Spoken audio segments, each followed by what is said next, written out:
TV Campfire Podcast. I was like, okay, so you win for the week. We're here. I hate to sound like a broken record. Oh no! We're fans. It's one of the best things on television. Oh! All right, we got you a whole different level. No, you didn't. We talk TV. That was the best scene ever. Like, that blew me away. It was absolutely amazing. I just couldn't believe it. Welcome to the show. This is podcast number 621, and I'm Libya, your host. And this week we have returning guests. Hi, this is Allison, and I write for 6 Degrees of Geek. Hi, this is Tom. I chair Visual and Media Arts at Palm Beach Atlantic University in Florida and host the Screen Time podcast on iTunes and Spotify. Hi, this is Malik El-Amin. I'm Artistic Director of Griot Theater. All right, Tom, hit us with the news. What do you got? The news: ABC has given early pickups to Abbott Elementary for Season 5 and High Potential for Season 2. Apple TV Plus, for reasons which will become known after we discuss the show, has cast Jessica Henwick and Ashley Zuckerman in Silo Season 3, and the completely made-up adventures of Dick Turpin has been canceled after star Noel Fielding has left the show. CBS has announced that episode 516 of The Equalizer will be a backdoor pilot for a spinoff starring Titus Welliver and Wani Felix, and they're also working on an FBI spinoff centered on the CIA. Do we know those characters? Is that for the series or the movies? The series. The series. So it's going The to spin series off and the with movies are different continuities. I understand. So which character is going to be spun off? A new character they're going to introduce. Oh, okay. Because okay. I was confused too. Go ahead. I had a similar question. Fox has announced that Murder in a Small Town has been picked up for Season 2. Quite a bit of news from HBO. Lanterns has cast Ulrich Thompson as Sinestro. White Lotus has been picked up for Season 4 before Season 3 premieres in February.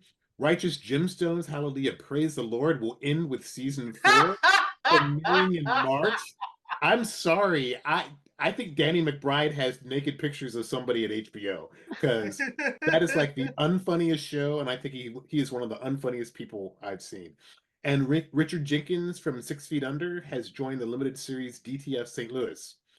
Hulu has announced that the Sterling K. Brown, Dan Fogelman thriller Paradise will debut on ABC and FX after the first 3 episodes drop on Hulu. So they're basically trying to make sure that people sample the show.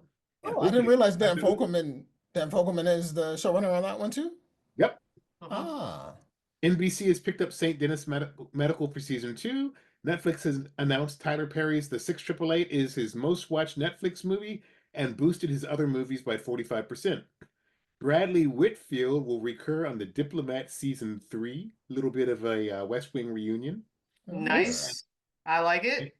And Lincoln Lawyer has been picked up for Season 4.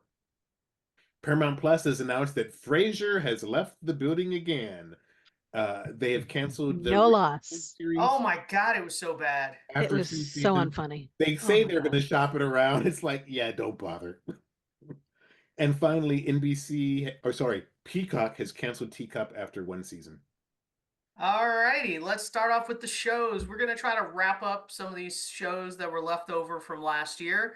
So sorry for the accelerated movement on this, but we're trying to make room for all the shows that are going to premiere in February.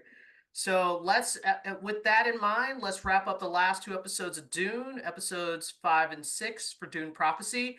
And I would say this is the stronger yet, like episode 5 was one of the weaker ones, but episode 6 was one of the stronger ones. So we got like a little bit of both for Dune Prophecy on this. Because I know you guys, there's the big turn at the end of episode 5 where you find out that our villain-ish guy, I forgot his name, is actually the son of Tula Harkonnen and the Atreides guy that she's viciously murdered. So you find out that he is their child, and Desmond Hart is the character. Thank you, Desmond Hart. And I thought that Desmond Hart, I don't like him at all. I don't think he's a good villain. He annoys the crap out of me. And then you find out he just has mommy issues. I was like, really? That's the stem of everything? So I was unimpressed by him. But then I was slightly surprised by the event because I was you guys all said you saw it coming and I didn't. But the thing that frustrates me the most about it is that you go through all that, but I was like, wait, so the Bene Gesserit spent 10,000 years trying to find out the ultimate combination of genes that gives you this super being, yet you have this guy that can do all this super stuff. Why did it take you 10,000 years to figure this out? Like, I was like, this makes the Bene Gesserits look dumb until you get to the next episode, which actually explains it a little bit. But I remember finishing episode 5 being angry. So, what did you guys think? Didn't you call shenanigans on Desmond being able to survive the explosion, the Oh insurgent, my God. with his personal shield? The way the personal shield works is that in theory it stops projectiles, but if you have slow moving projectiles, they go through your shield. So in theory, that's how the shields work. However, if you're standing in the middle of an explosion, your shields are not gonna do anything. You're still dead. So I was just, I don't know, man. I called BS. Malik, you're considering that's different. He survived because of plot armor, not the The shield. plot armor. He had That's two the kinds of good armor. stuff. Yes, he had plot armor and he had energy armor. To your point, you just made me think about the physics of it. The shield theoretically could have protected him from the initial blast, but it wouldn't have protected him from being crushed afterward, which would have been slow. So we have to believe that surviving the initial blast, he also found some pocket or crevice where he wasn't crushed by all of the debris. But I mean, we knew he wasn't going to die. So I just, well, why put him in that situation? That's all I'm saying. If it was ridiculous, it was absolutely ridiculous. That's all. And so and also it's a character that I don't particularly like. So Yeah, it but was kind of annoying that he survived that. That's he's all. one of the two. Yeah, I mean, they prominent male teased us with that hope that he might actually die. I was not happy with that either. I think it just one of the just plot thing in that episode. It was interesting that the Emperor's baby mama returned, and the changing dynamics that occurred there was I mean, that storyline of the Carino, the House Carino hasn't been the most captivating storyline in this series. But I did think that adding that additional character started to spice things up a little bit, which we see going into the next episode as well. Can I suggest that Mark Strong was miscast for this part? He usually plays people who are, since this is a PG podcast, bad mamma jammas, and he just plays a weak, ineffectual twit. Yeah. I mean, maybe the idea was casting against type, but it didn't work. It didn't work. Because he is, I mean, his name reflects it. He's too strong an actor, too dominant a performer to really accept him as this weak, spineless guy who's just, buffeted around between all these different women. I just didn't believe it.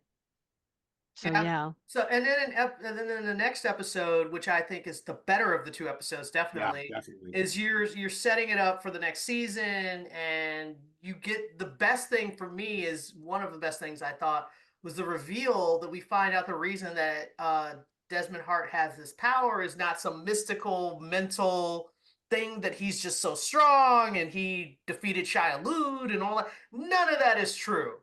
It's just that he got captured by somebody who's using machines they put something in his head, and it's nanites that he's actually releasing and attacking people, and it has nothing to do with him.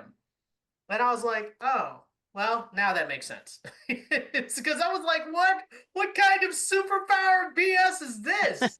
Yeah. I've got to say, although, some of us were ahead of, at least we're ahead of the revelation that he was Tula's love child. Olivia Williams made that work. I've adored her pretty much since I laid eyes. She's got that je ne sais quoi, but even though the material wasn't great, she elevated it. Yeah. And I Elevate. did Would agree love with that that. moment where she's talking to her sister. Malik, you were telling me about that. I'll let you say it. Yeah, well, yeah, going along with about the Tula, their moment of not reconciliation, but their moment where she is revealed to him and he understands it's his mom, and you wonder, like for a moment, you wonder if there's going to be a Game of Thrones, Jon Snow, Daenerys, if he's gonna stab her in the hug. But I really thought, as much as people don't like that character, the moment between the father, and I'm sorry, the mother and son was a really poignant moment. So that moment worked for me.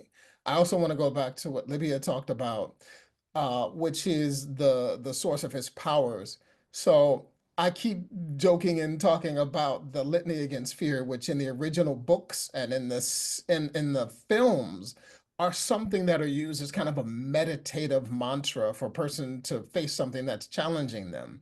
And so it's always been kind of almost spiritual, metaphysical.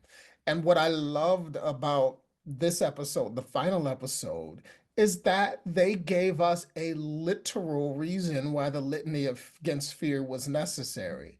So the idea that fear is a mind killer, fear is a little death that brings total obliteration. It was like, oh, this is a virus. It's literally the little death. Yeah. And so I just thought that was the most creative thing this series has done, and almost made the series worth being made. I wouldn't go that- that far, but I said yeah, almost. it was a nice touch. It was so satisfying, even before they put it together, when they're in the lab and describing, oh, it works on fear, it's a virus. I was like, oh my goodness, it's a little death. That was so satisfying. So the litany against fear was a necessary tool for survival for those Bene Gesserit in this time period. And then, of course, they taught it to everyone else after. It's also where you see that the Reverend Mother, the boss lady mother, I forgot her name, Valia Harkonnen. Oh yeah. It's also when you learn, or you see that she is taught the voice to her cadre. Right. At first, she was the only person who could use the voice. And Right. then you see her having taught her homegirls how to use the voice. So they kill like half the other Bene Gesserit who are not down with their cause. She's cold-blooded, but we knew that. We knew that, but they show us. Last thing I'll add is Sister Lila, who is basically channeling her ancestors at this point. If you recall, early in the series, my best thing about her, I was like, she has a really interesting face, and that's all I had to say about her. But now that she has been channeling the different ancestors as a character, I find her incredibly compelling. The juxtaposition of her youth with the gravity of her ancestors, the actress is doing a really great job with that. Oh yeah. I That's would- one of the things that impressed me about her, actually, because that's a very hard thing to do for a young actor to convince you that they are actually someone ancient, that they're Right. someone much older than themselves. That's very difficult, and she carries it off. I absolutely believe she's possessed by Right. this spirit. So yeah, I think she does a phenomenal job. Yeah.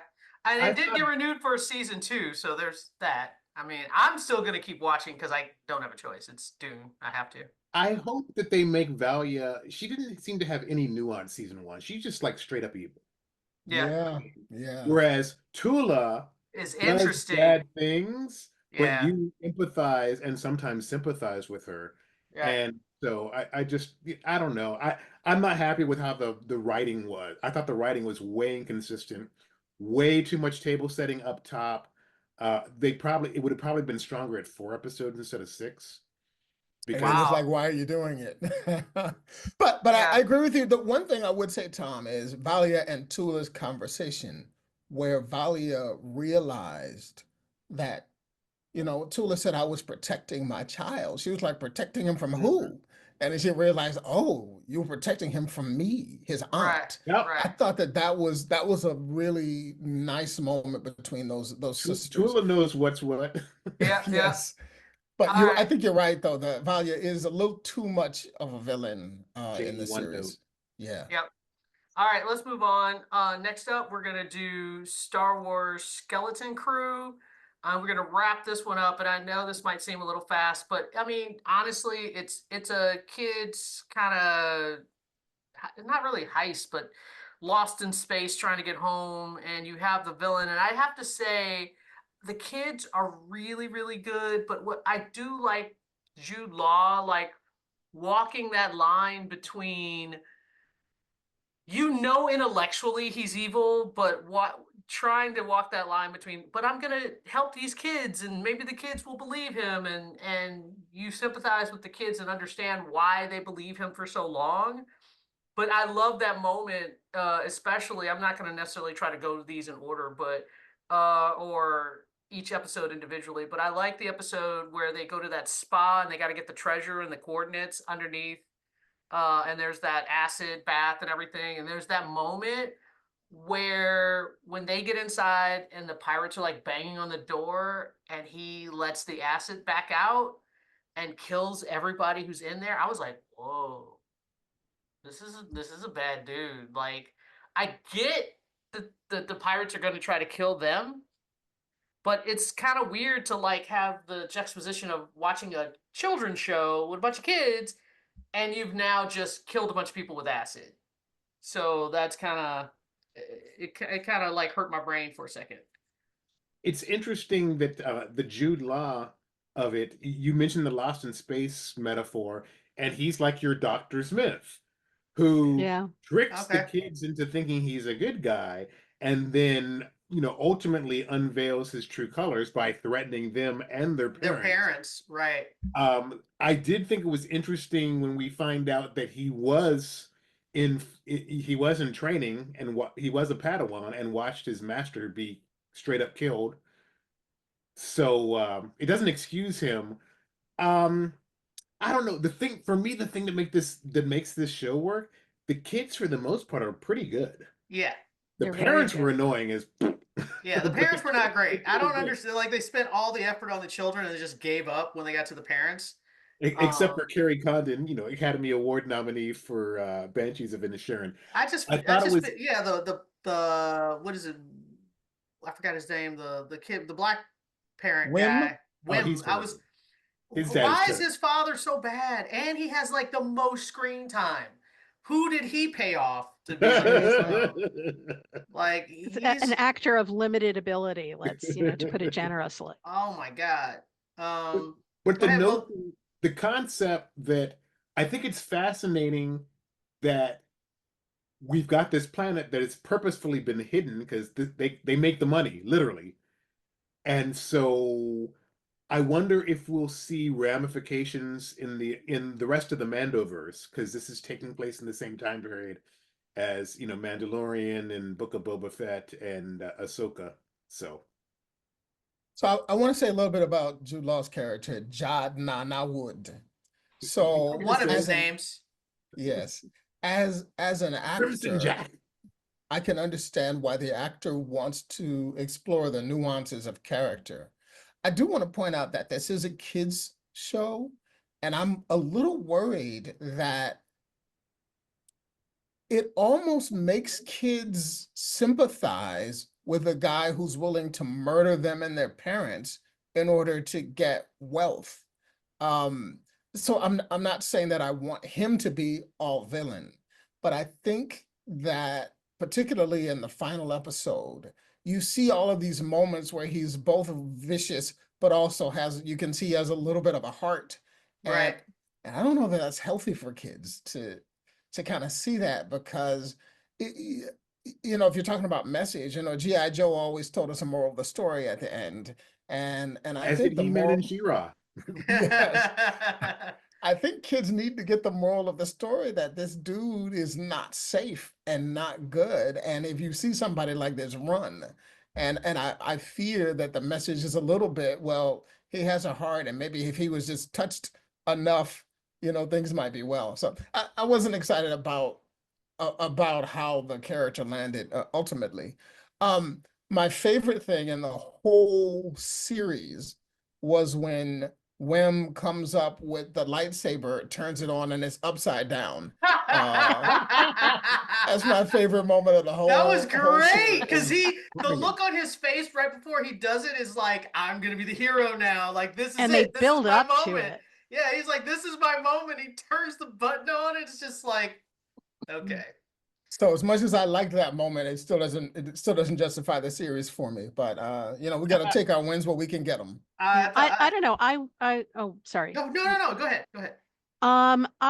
I enjoyed the series overall. I don't agree that they needed to be quite black and white with, the good guys and bad guys. I think the fact that Jude Law is a complicated character and that he does come off as being, potentially on their side and that there's this question that they're constantly going back and forth on is actually a good thing because, when a predator goes after a kid, the first thing they do is they try to come off like a friend. So I think it encourages kids to be more critical and look at what the person is and that even if there is maybe a good side to them, that this is a dangerous person that they should look out for. And the kids really do, even though the parents are completely useless, the kids there's always a part of them that's wondering about this guy and who rise to the occasion when they actually have to get together and defeat him. So I think that the lesson really is there, but they don't have to have it, shoved in their faces necessarily. The kids watching this, it's pretty obvious that, the kids in the show know what to do and recognize this guy as a villain. Whatever good qualities he might have had at one time or potential he might have had. I think that if this gets a second season, they're probably going to redeem him because they did that for a reason. But for as far as this season is concerned, I think that's where they kind of left it. I was disappointed in the finale only because, and I get that it's a kids show, but it was just so predictable, and it's like they gave up and said we're just going to have a whole bunch of chase scenes, and that it just kind of ended like that. Lots of explosions, lots of chase scenes, and we're going to just forget about the story. So it just got lazy at the end. That was my problem with it. But at least they didn't redeem him in season 1. True. All right, well, let's move on. Most of us are saying it's good enough for kids, so thumbs up-ish for kids. And I still enjoyed myself. All right, next up, we're going to talk the last 2 episodes of Shrinking. And you're like, Shrinking, that was on? Yes. So they did their Thanksgiving, the pre-Thanksgiving episode, and then the Thanksgiving episode. And this show, each episode got better and better. Like, it was like on an arc like this. And pre-Thanksgiving, the biggest thing is, oh my God, what's her name?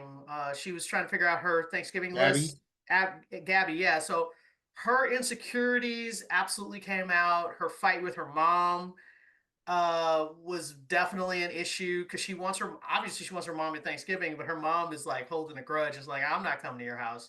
And so this episode, it strangely tried to make Gabby seem like not a super villain, but like a bad person.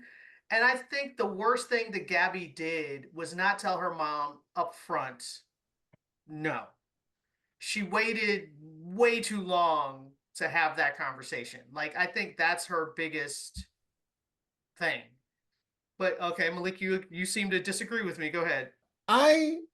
While I agree that she should have addressed the issue head on sooner, I don't think that's the cause of her mom's reaction.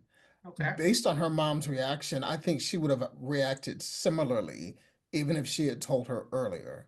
I think that she feels like this is what the daughter is supposed to do. She made assumptions. She didn't ask. She assumed what was going on. So I agree that it was probably worse because she waited, but I don't think that's why the reaction was bad. It was going to be bad anyway. And she should have just headed off so she didn't, spend all that time in limbo. Yeah, I can see that. Yeah. But she continues to make bad decisions in her relationship. So if we continue on to later in this series, my favorite scene in the last so what was it, 4 episodes or 2 Two. episodes? Last Two. two. In the last 2 episodes, my favorite scene is not scene, but really the journey of Derek to realizing that when she talks about essentially ghosting somebody, that he's the victim of that. Mhm. And I thought that their confrontation about that was incredibly strong. Mhm. Both that it was, it was vulnerable. It was still a little bit funny. You saw her realizing who she was being and not apparently being able to do anything about it. I thought that scene was really strong, and that through line was really strong. So I appreciated that. I would slightly differ, Libya, in terms of the trajectory of the season. I thought these last 2 episodes were strong. I still preferred the prior 2 episodes. I actually thought those were the strongest episodes in the season in regard to both the storytelling and the acting. But I did enjoy the last two as well. I think the last episode was really, really good, especially for good Lord, Jimmy? not Dr. Jimmy, Paul? Paul. Paul? Yeah, Oh, Paul's Harrison Ford's character. character. Harrison Ford's speech in He the blew finale. me away. Mhm. Yes, he blew me away and he made me cry. And I'm not gonna even pretend that I wasn't crying because I absolutely was. So yeah, I thought that storyline and what he's going through was really amazing. And then you get to the drunk driver guy, his story. Like I was like, you cannot end this season on this dude stepping in front of a train. Like it cannot end this way. I was like yelling at my television. Like I was like, you will not end this season this way. Like Thankfully, thankfully they the did daughter is not. more addicted to her cell phone. Right. So So I was quite pleased that they did not do the. I feel like that would have been the easy method to just like I will hit you in the gut with emotion here in this and I was like, oh please don't do that. I don't. And go ahead. From the makers of Ted Lasso, I don't think they they've were done good. they've done sad, depressing stuff before on Yeah, Ted but I don't Lasso. think they were good. It. They sucker punch you. They think because they have him at the train station. They have him contemplating it, and then then we see Jimmy. Jimmy shows up. Jimmy Yeah. shows Jimmy up, A. and he says, "Turns out Alice is more addicted to her cell phone. That she got your text. I'm here." Well, speaking of Jimmy though, Jason Segel's performance when he finally gave in to the idea that he wasn't okay. When he calls him That out, was okay. good. Yeah, that was good. That was after he spends the episode avoiding his own problems by jimmying other people's problems. Right. Yes. Yeah, that's the for him, for that actor and that character, that's the most I've liked him this series. Yeah. I think this ensemble cast this season they really just gelled together, and they figured out how to play to everybody's strengths.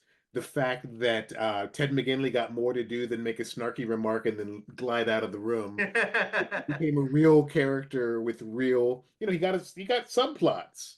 Right. But just no, I love this show. I love this show. It's, all right.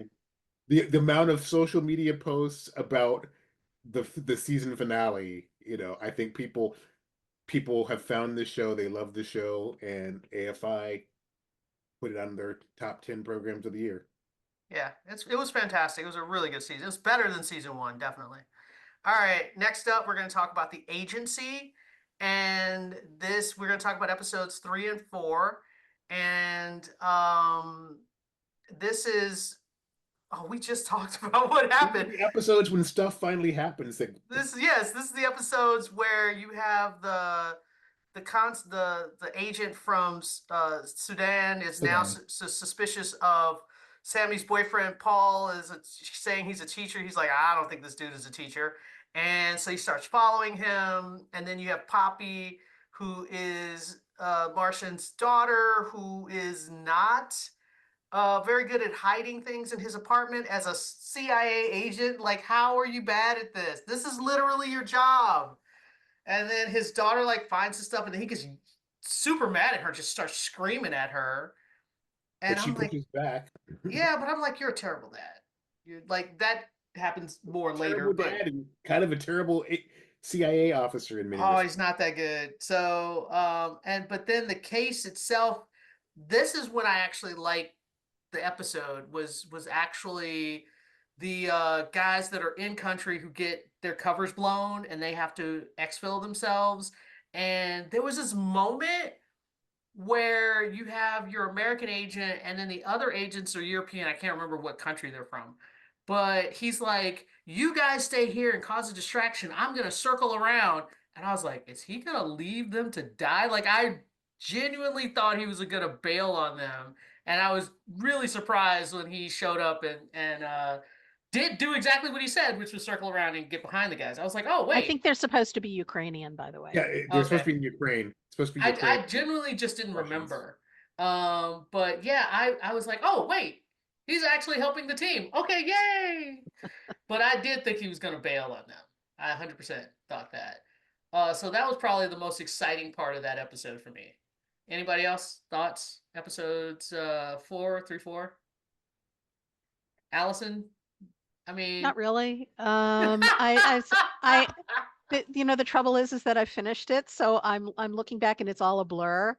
I think a problem with a lot of the episodes for the show is that not a lot happens between episode to episode. And it's like, if you say, okay, well, they're going after this agent and they're trying to rescue him, or he's trying to, connect with Sammy, or that's like the whole series. That's, pick an episode. That's exactly what's happening. Or he's having problems with his daughter. It's okay. What episode is that? Any of them.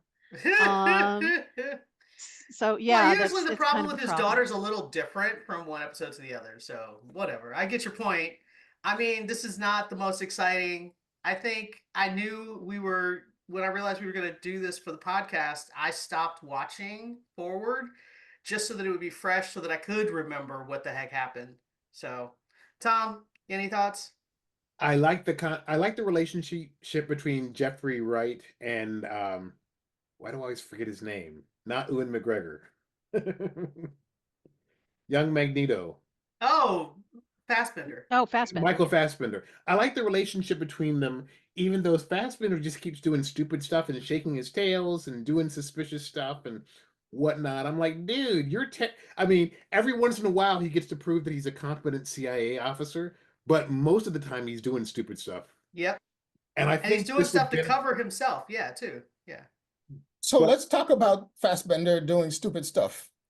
So he knows that the Sudanese agent saw him with Sammy. Right. And he still meets up with her for dinner. And not only does he meet up with her for dinner when he knows she's under surveillance, once the officer talks to them at dinner, he goes to the room with her when he knows he's being watched. And then he decides to do his own solo operation to try to convince them that he's not CIA, that he's really just a out-of-work teacher who's writing a book. But he's doing all of this by himself. And he seems to be unintelligent. The last thing, I'm actually skipping to the end, where he practices how to get beat up like someone who doesn't fight. Like he has to have a separate training session to learn how to get beat up like someone who doesn't know how to fight. And he does this, and his jacket gets stolen, and his daughter's ID is in his jacket. Did I miss something, or is there any reason why his daughter's ID would be in his jacket? It's dumb, other than to tell the bad guys, hey, he's got a daughter, and this is her real ID, and this is her real name. Yeah, I don't have my son's ID in my jacket when I go out trying to be jumped by Sudanese agents. So as you do, as one does, right? Yes. Yeah. So I don't understand why her ID was in his jacket, and I just want to go ahead. I just That want to just skip to the go. other storyline, which is the young agent in training Or do who's we trying to have get to? herself That is trying the to get herself worst. placed right with Iran. Mm. She rebuffs the overtures of that professor, and then she gets drop squatted by getting captured on the street. And we learn that they're testing her to see how she holds up to interrogation. She But the is guy who interrogated her and beat her for 2 days, after the end, she's flirting with him and ends up going and having sex with him, because as one does with a person who holds you in captivity and beats you for 2 days. the whole thing about Um, her storyline is the most boring. Like, at least Fassbender's interesting to watch. Like, she's not even interesting to watch. Well, the So, problem with her story is that, you keep waiting for them to connect this to the yes. main story. It's like, okay, why are we following this girl? She must connect in some way. And I mean, spoilers, it never does. Right. And it's painful. It's absolutely painful. I feel you sorry could for have the given us hope, actress. Allison. I'm sorry. My hope was crushed, so I'm So you crushed us ahead misery of time. misery Our loves hopes too, company. Alan. And I feel sorry for the actress because I saw her recently in America. What was it called? American Primeval, and she's wonderful in that. She's terrific. But in this, she's just lost. She's got nothing to do. She's disconnected from the main story entirely. And you just every time it switches over to her, you're saying, "Why am I following this person?" Do It the never butter gets more interesting. do the Butterworths write every episode, Allison? Do you know? I don't know. I don't remember looking at the writing credits. Because I don't know what they've done before this, but I'm not impressed with what they've done on this show. It's just like, Okay. and they've got a movie star cast, Oh and yeah. they're They're just squandered squandering it. in Absolutely. a substandard spy thriller series. All right. Well, let's move on. We have that to look forward to next podcast. Yay.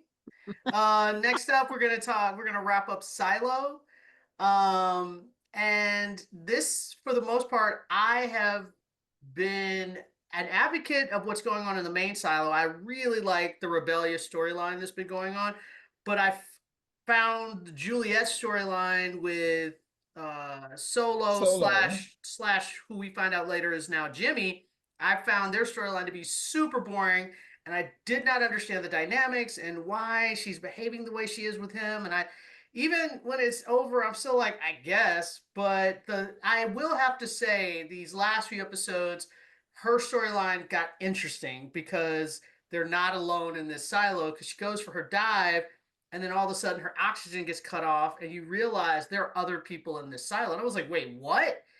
And that reveal and getting they have a whole episode giving you the backstory of those people and finding out how they ended up in the silo, that they're just kids and all this other stuff, and they basically kind of Lord of the Flying it. All of that made her storyline start to work. I just, watching it as a whole, I'm like, okay, she gets to this silo, she immediately gets cut, gets an infection, she goes down, she gets the bend, she gets ready, like she's constant. It's like they keep giving her something to slow her down, to slow her storyline down, to the point where it's just ridiculous. So, and they're doing it so that the timing of her getting back to her silo works. It lines up perfectly with the rebellion, which I understand, but I kind of like, make her just go to sleep or something. Like, I don't know, just I don't know what, but having You her, know how loudly you would be complaining if they made her go to sleep? I don't know, knock her into a coma. I'm just saying, having her have this infection that knocks her down for a while, it makes her weak. Then you have her go underneath the water, and then she gets the bends, and which means she has to go back under the water to recalibrate. Like, all of that just felt like a complete waste of time. And they were back to back, and so that was frustrating. But I'd like to talk about the rebellion in the main silo, which I thought was fantastic. So let's talk about that, because that stuff was good. I'd like to talk about what you described, because I enjoyed what was happening in that silo I did with too. I Juliet. agree. I agree. I absolutely love the relationship between she and Solo, or is it her and Solo? But yes, She and Solo. she and Solo. Her in Solo. Her and Good Solo. Lord. The two of them, between Yes. Juliet and Solo, I really enjoyed their dynamics. I will say that as long as it took her to figure out how young Solo was when the rebellion happened in his silo, she's not the sharpest knife in the drawer. But beyond that, I really enjoy the dynamics there. When we discover that there are other people in the silo, to me, the tension of that, even with her getting the bends, it heightened the tension for me because we didn't know who they were, how dangerous. Yeah, Well, we thought they were pretty dangerous. Yeah, I agree. I like and that here's part. one that's thing for about sure. yeah, but one thing that I really loved about those others in the silo is if we take an average show like, let's say, Walking Dead, and our group discovers some other group who's a threat, that other group is always sharp and organized and of one mind. And what I loved about this episode when we meet this other group is relatively quickly we realize that things happen because they're not talking to each other, they're not working together, they're going off and doing their own thing. It was sloppy, which I thought added a nice texture to that element of the story and the tensions there. So I'm all for what was happening in that silo. I think it was really I think it was really engaging. Once the new people showed up, I agree. I did thoroughly enjoy what was going on in that silo. I did, absolutely. Okay, Well, let's talk. I have to agree with Malik. I was enjoying all of it. I love the dynamic between her and Steve Zahn. But I just want to talk about the other silo. We got to get back to 18. Well, yeah, because we got to keep moving. Okay. We got to keep moving. So All right. let's Okay. talk about that one. So what did you? Basically, the mayor and Sims are plotting against each other, yada yada blah blah, and then the mayor's new shadow, Kyle something. Yeah, that's his last name.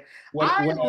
I liked that character a lot. Like I liked how smart he is, and I like the position that he's in because he knows he's screwed no matter what he does.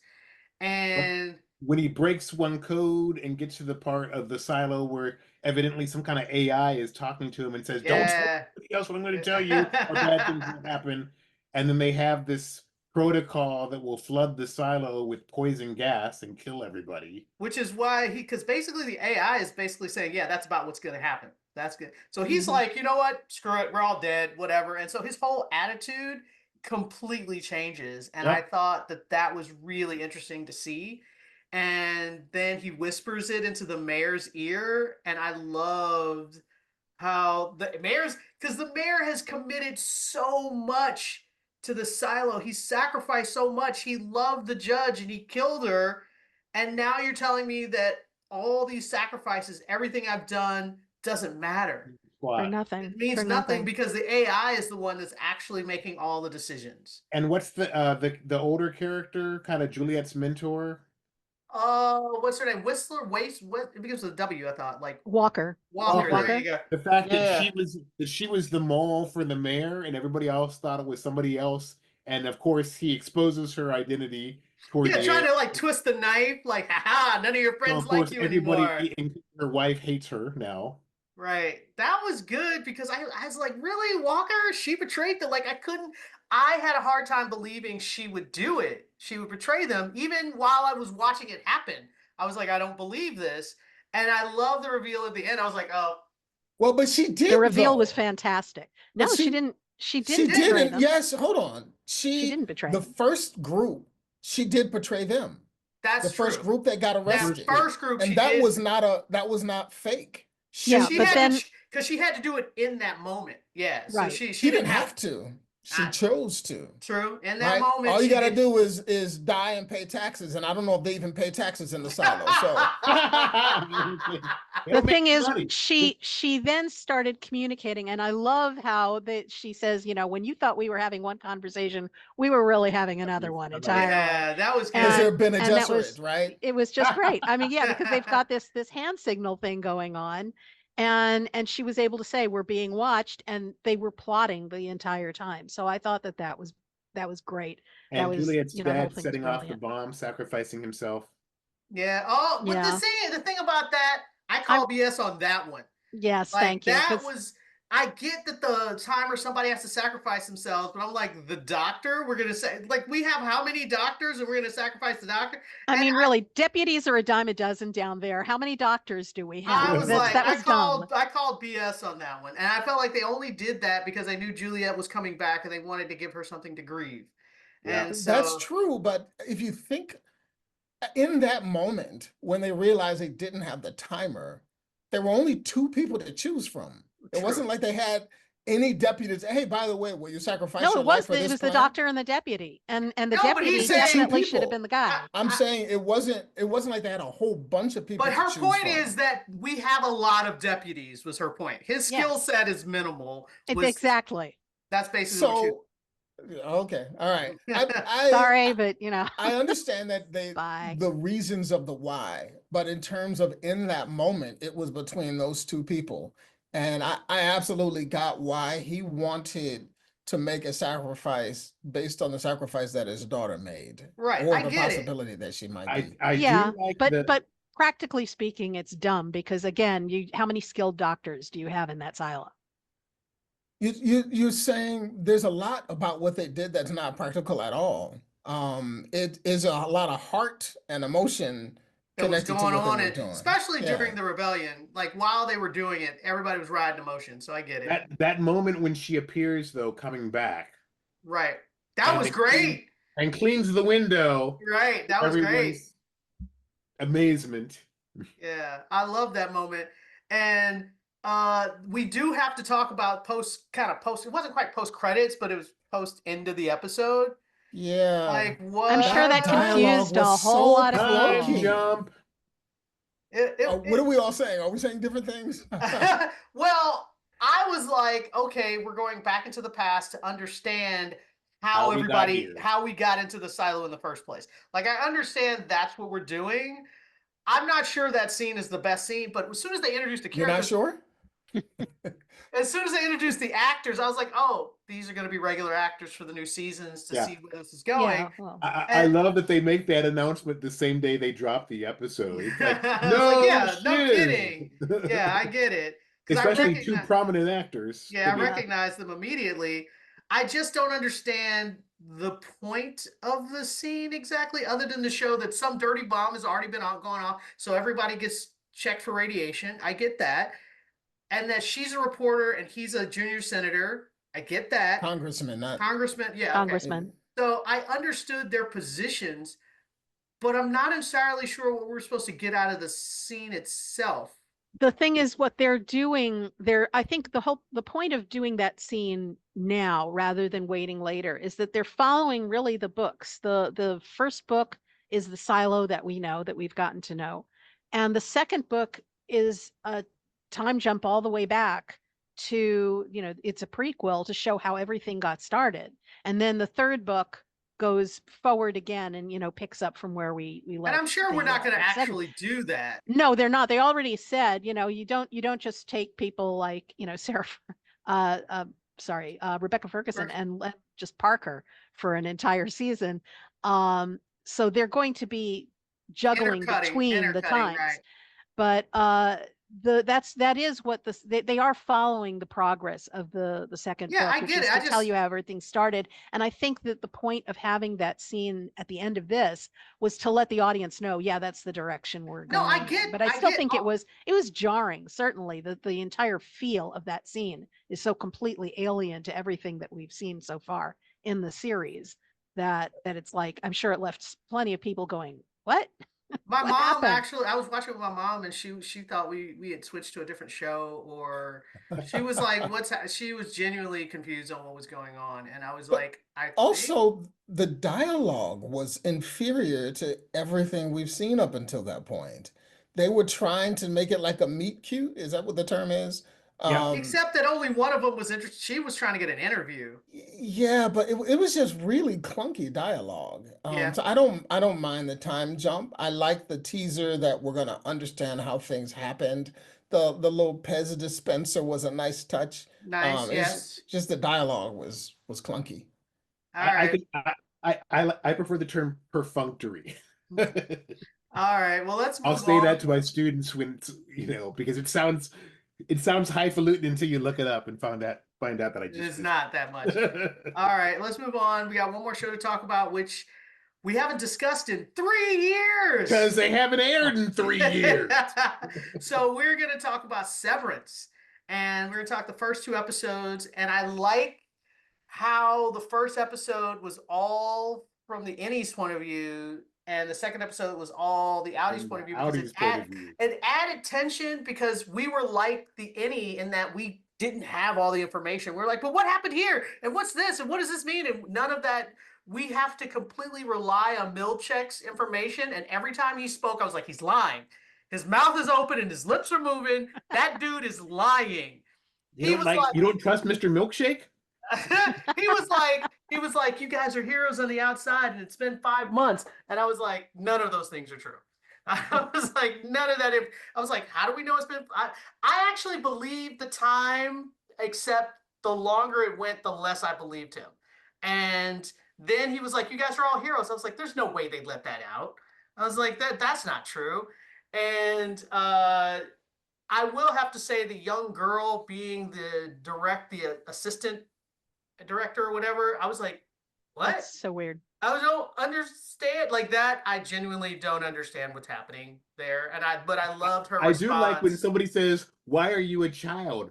Because of my age. Because of when I was born. That was the best answer ever. I was like, yes, that tracks. Yes. That's so true. I agree that it's weird. It justified the fun line coming from a child when she's like, I'm really pleased that you're delighted, but I'm not your friend. Yes. I was like, whoa, okay. Yeah, she's like, I am your boss. Wow. And she had that authority too. I give that kid, whoever that child actor, is good, because I was like, oh, okay. I think she's not actually a child, right? Yeah. How old she is just she? looks very young. I think she's like 20. Really? But she looks 14. Yeah. She looks younger than 14. Anyway, I'm super surprised by that.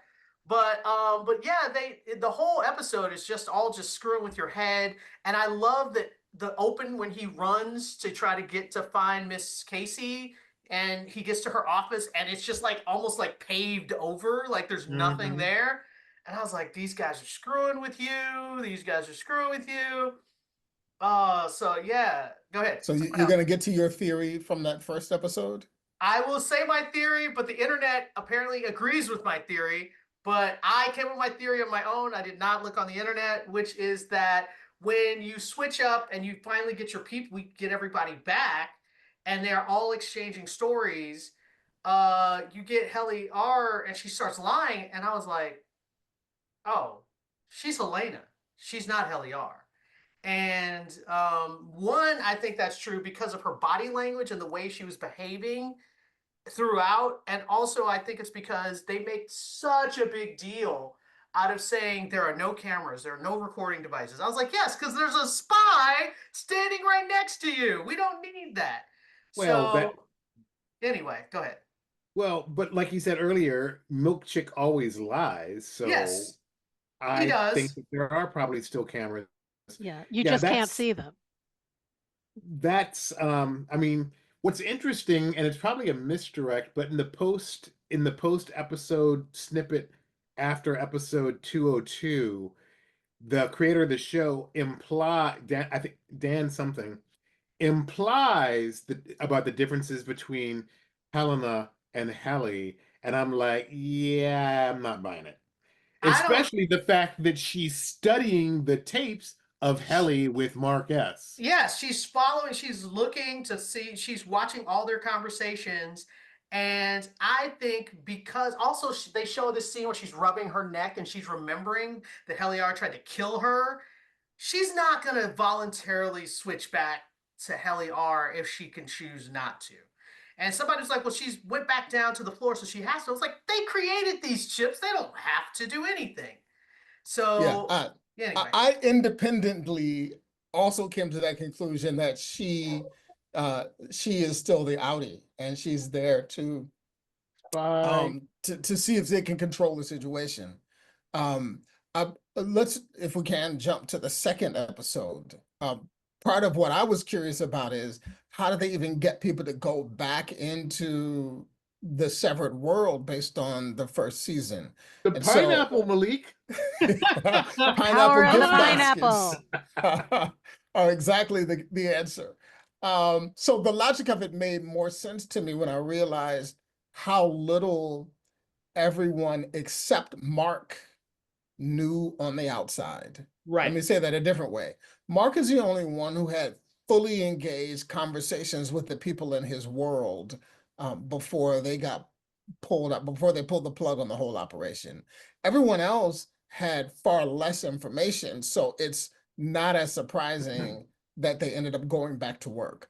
Mark R, I thought was pretty cool about his situation is while he gave information to everybody in his life, the trauma of potentially understanding that his wife might not really be dead caused him to be in denial, Right. which helped explain why he ended up going back. So I thought that was well done. You have to watch episode 2 to get how that's even possible.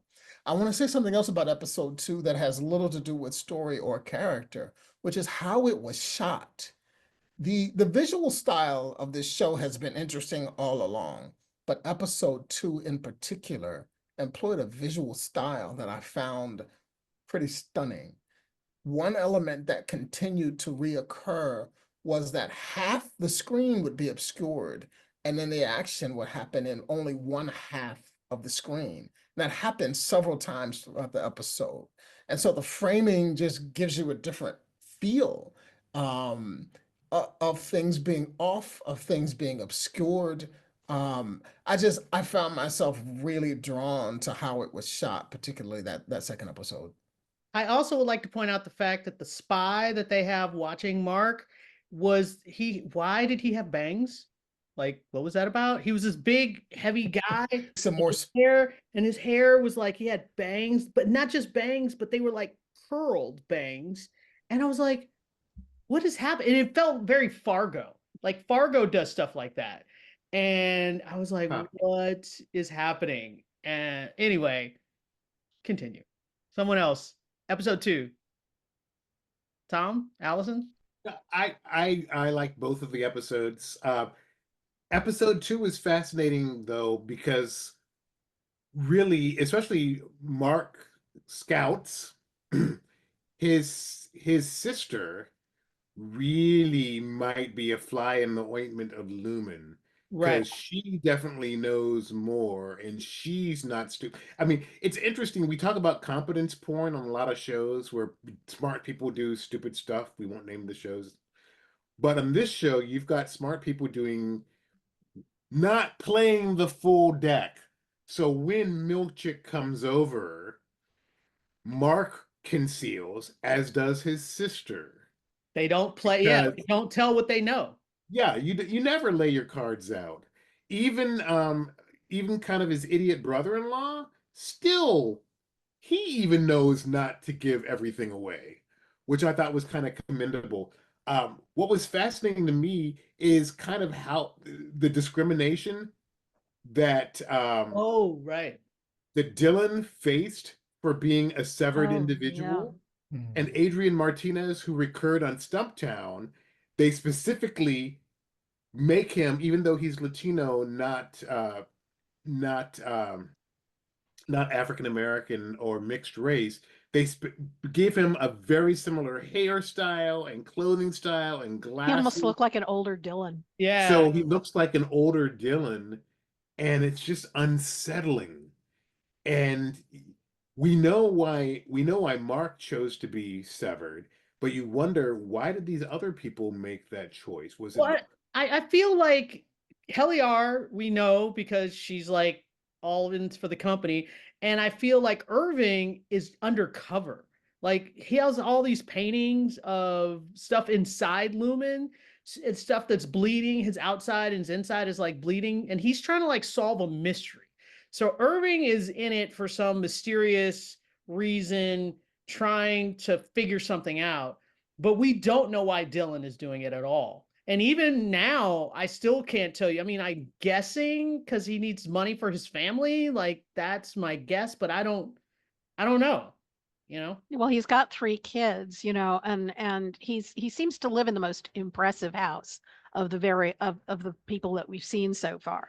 So, it's possible that he had a much better job at one point, lost it, and is finding, the severed job was the only thing he could get to maintain his family. And maybe just, as simple as finances. Remember, one of the things that he asks about first is benefits. Benefits. Yeah, So, that's true. The, He really needed the benefits. Yeah. Also, one of the things that's interesting that came up in these 2 episodes, their division is called Macrodata Refinement, but one of the evil Lumen bosses says, we must finish the Cold Harbor. But if you look at the last screen in episode 1, and if you freeze frame it, because it goes boom, boom, boom, boom, and you see like an image of Miss Casey, it says Cold Harbor on her screen. So that's a clue. Like whatever is going on with her is part of Cold Harbor. Yeah, the interesting thing is that, apparently whatever it is they're doing, the other members of the team are expendable. They can let them go. And Mark is the only one who is critical, and they are willing to do anything to keep him there.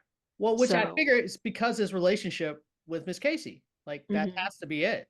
Well, it's their pair, but why exactly, how it works, what they are refining specifically, we still don't know. I don't know.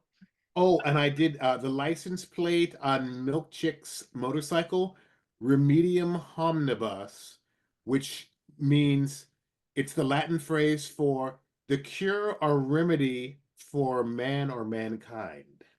Oh wow, you went deep on that, Tom.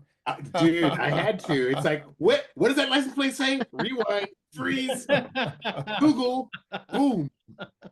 Yeah, that's not trivial. Okay. I mean, it obviously is a clue. Everything is a clue. And also someone pointed out, and I'm not going to take credit for this, the internet figured this out, but if you look at Heliar's screen when in the end of the first episode, when they all sit down, her screen has a name and title across it, and it's the name of a town that is the town from Invasion of the Body Snatchers.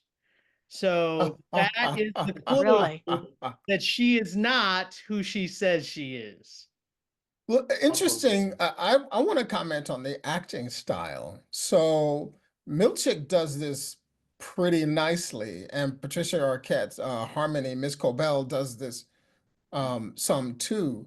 But when Heliar is her outie, her vocal inflections and everything shifts just like everybody else at Lumen. It's like, I'm going to speak in the most neutral, pleasant voice possible. And so when she's sitting talking to Miss Cobell and they're having that conversation and she's like, you're getting promoted, and she's like, I've never heard of this group. I just love the dynamic of that conversation, because she really is in that way playing a different character. She's not just the same person in a different environment. That worked really nicely for me. But that's why I felt like it's so obvious that she's not Heliar. She's not talking like that. She's not talking like that, but it's the body language. It's the way she's carrying herself. There's something that's different. She feels different to me.